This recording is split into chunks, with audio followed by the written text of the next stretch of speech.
this working? All right. Hey guys, so it is a beautiful, all right, not so beautiful. We got a lot of snow today, but it's not a bad Monday. Anyway, so today I thought we would discuss the mental benefits, one of my favorite beverages, coffee. Coffee and espresso. A lot of people have had a lot of, I don't know, there's been a lot of back and forth. Coffee's good for you, coffee's bad for you. But in many controlled studies in humans show that coffee improves various aspects of brain function, including memory, mood, vigilance, energy level, reaction times, and general mental function. So, I prefer having a little bit of coffee first thing in the morning. It's kind of my wake up call, gets me up and running, makes me feel pretty good about the day.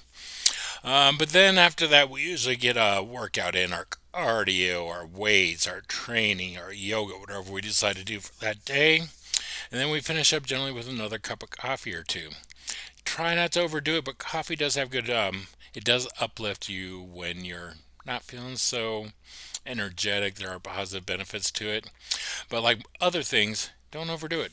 If you're chugging caffeine constantly, it can interrupt your sleep. It can make you jittery and anxious. But a beverage of coffee or a cup or two in the morning is a great way to start the day. For those people who are a little less caffeine sensitive, you can have it throughout the day depending on your sensitivity. For me, caffeine does tend to make it harder to sleep, so I usually do my cutoff time in the morning with coffee about 9 a.m.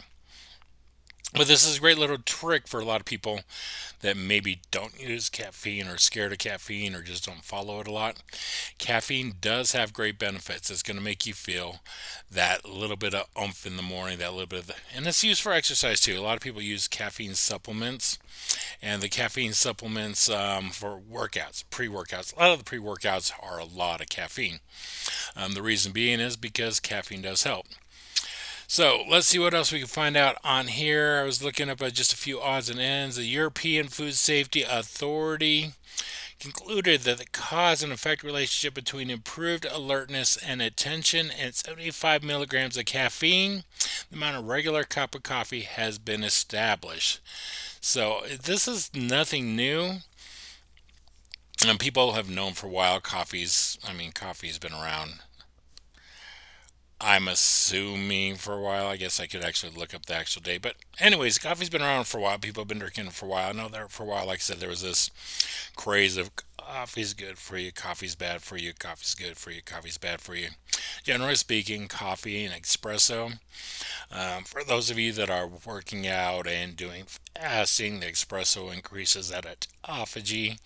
If you don't know what autophagy is, it's pretty much a breakdown of junk proteins in your body, and then those junk proteins are made into new proteins. So it's something that helps your body go. So caffeine can also increase that with the espresso. Um, Coffee can improve wakefulness in situations of reduced alertness or lack of sleep. Depending on what's going on that day, how late I'm up working, the caffeine boosts really get me going in the morning, especially when I have a lot to do. I got kids and I'm constantly running. And a sample of people under 40, it is found that caffeine or coffee may be effective in improving performance in those suffer from jet lag or shift work disorder. So if you work overnight shifts, the coffee may be a little trick to help you work on some of those some of the effects of working those shifts. I haven't done overnights in a long while. It's not my cup of tea. I'm a morning person. Late nights, I am generally ready for bed by 9 or 10 p.m. Some studies have shown that caffeine may enhance memory performance, particularly when tedious repetitive tasks are involved. However, higher intake decrease performance, possibly due to overstimulation. So once again, enjoy your coffee, but don't go crazy, man. Don't be doing energy drink after energy drink or off or pot after pot of coffee or espresso and espresso and espresso. All right. So here's a big one: coffee and sleep. The stimulant effect of caffeine may affect patterns, and evidence suggests there's an association between daily intake of sleep, of caffeine, sleep quality and daytime sleepiness. Okay, so once again, this goes to if you're drinking a lot of caffeine, it may affect your sleep. I've found that as long as I'm not personally consuming caffeine later in the day, that it really has minimal effect on me.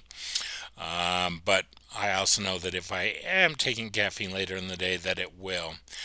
Now, there is some evidence that shows that caffeine can become addictive.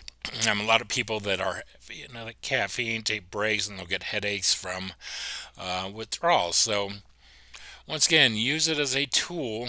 Don't use it as a crutch. Use it as something that can help you, not something that is required for you to be able to function daily. That's the same thing with people who do nicotine, smoking, alcohol, drugs, anything like that. Don't do anything that's going to become habit forming. Do something that's going to be used to be effective. All right? All right, so it's also shown that regular coffee drinking throughout the life may slow down age-related cognitive decline, especially in women, as protective effect increases with age. So this is like your Alzheimer's dementia. They're showing some potential slowdown of some of those symptoms with caffeine. So, anyways, I thought this would be a fun one to share because, like I said, I'm a big coffee drinker. I love coffee, and I think it's a nice little twist. There are days when, I'm just kind of, not necessarily with it. I will brew or French press a pot of hot coffee, turn on some music, and I will sip it. And my mood changes right there, right then. So, it's just one of those additional mindset hacks that I thought would be fun to share with y'all. All right, y'all. Until next time, you guys take care. Remember, you are you. You are amazing. And my call to action is play with your caffeine, your coffee intake. See if there's a certain amount that gets you right where you need to be, or if there's a certain amount that is just way too much. You got to kind of find that for yourself. Everyone's a little bit different. But until next time, you guys take care. You guys rock, and we will see you tomorrow.